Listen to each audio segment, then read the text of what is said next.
Hi, it is Sunday, May 6th, and we're taking a look at Apple. On Friday, we got some positive comments about the stock from Warren Buffett.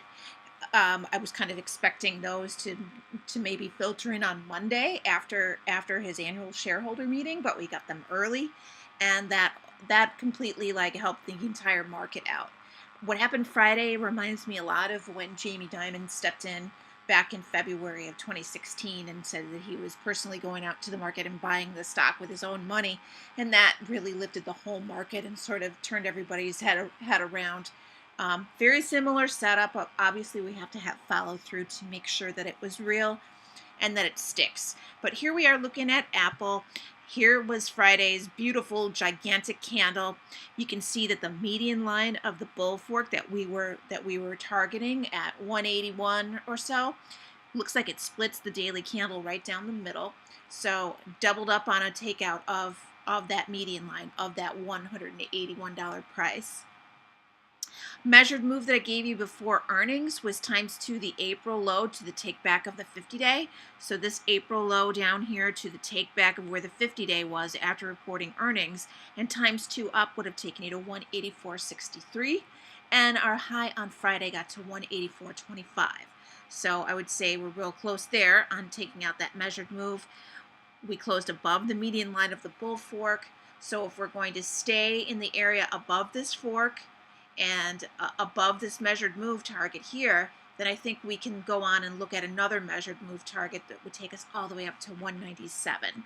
Another thing we want to factor in is the fact that it's crossed above the 180 mark, and then we can kick into our 80 handle rule, where we know that as long as price remains above 180 in the long run, we're looking to target 200.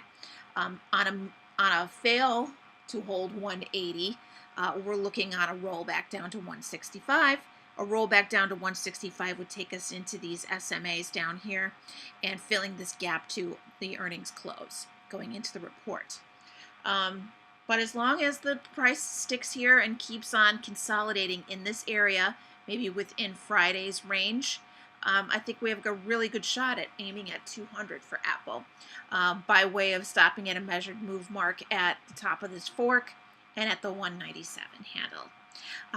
So that's it. One other thing I want to point out, especially since this weekend's blog post was about the simple moving averages, I want to point out what's going on here with all of the moving averages on Apple.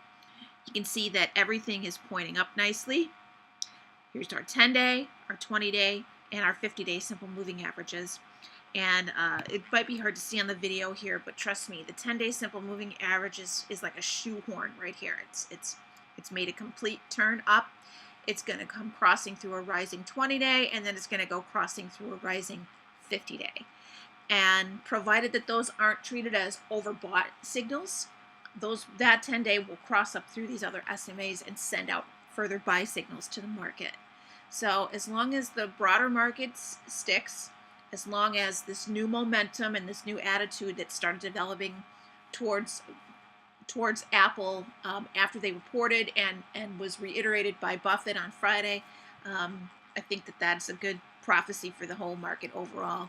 We're going to see this kind of thing happen on the S&P 500 with its SMAs as well.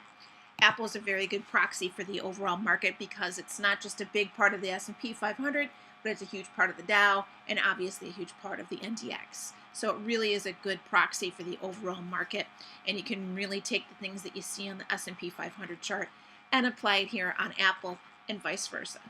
That's it on Apple. Good luck and good trading.